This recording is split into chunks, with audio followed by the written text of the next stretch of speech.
Hello guys, আবার চলে এসেছি নতুন একটা ভিডিও নিয়ে। আর আমার চ্যানেলে তোমাদের সবাইকে ওয়েলকাম। আর আমার এই ভিডিওগুলো তোমাদের কেমন লাগে তোমরা সবাই প্লিজ কমেন্ট করে জানিয়ে দিও। আজকে আমি একটা নতুন ভিডিও নিয়ে এসেছি। আমরা যেসব ঝাঁটা আর কি দিই, ঝাঁটাগুলো নষ্ট হয়ে যাওয়ার পরে তো আমরা ফেলে দিই, তাই আমি সেই ঝাঁটাটাকে না ফেলে দিয়ে একটা নতুন টিপস তোমাদেরকে দেখাই। তো তোমরা আগে ভিডিওটা দেখো।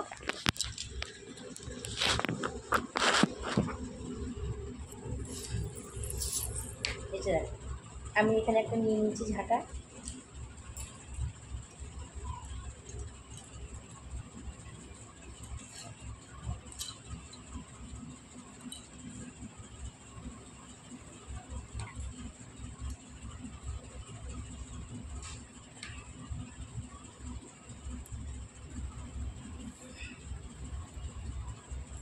তাই ঝাঁটাটার মধ্যে এরকমভাবে একটা মোজা পরিয়ে নিতে।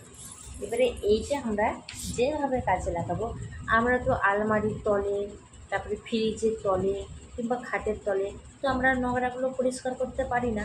তাই আমরা নোংরাগুলো যাতে আমরা খুব তাড়াতাড়ি পরিষ্কার করতে পারি, তাই একটা টিপস তোমাদের দেখাচ্ছি। এই যে এরকম ঝাঁটাটা আমরা হাতে নিয়ে নেবে, আর এই যে আমরা ফ্রিজের তলে এরকমভাবে পরিষ্কার করে নেবে। আর এটা খুব সহজেই ফ্রিজের তলে ঢুকে যাবে। আর এরকমভাবে পরিষ্কার করে নিলেই হবে। তাছাড়া তোমাদের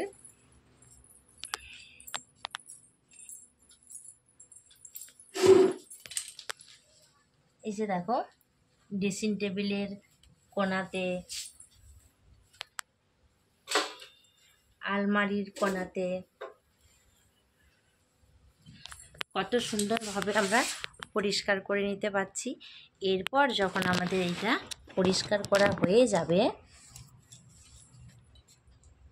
তখন তোমরা এটাকে এরকমভাবে খুলে আর এটা ভালো করে ধুয়ে নিলেই হবে। তা বলো গাইস, আমার এই টেকনিকটা তোমাদের কেমন লাগে প্লিজ তোমরা সবাই কমেন্ট করে জানিয়ে দিও। আর বাই বাই বন্ধুরা।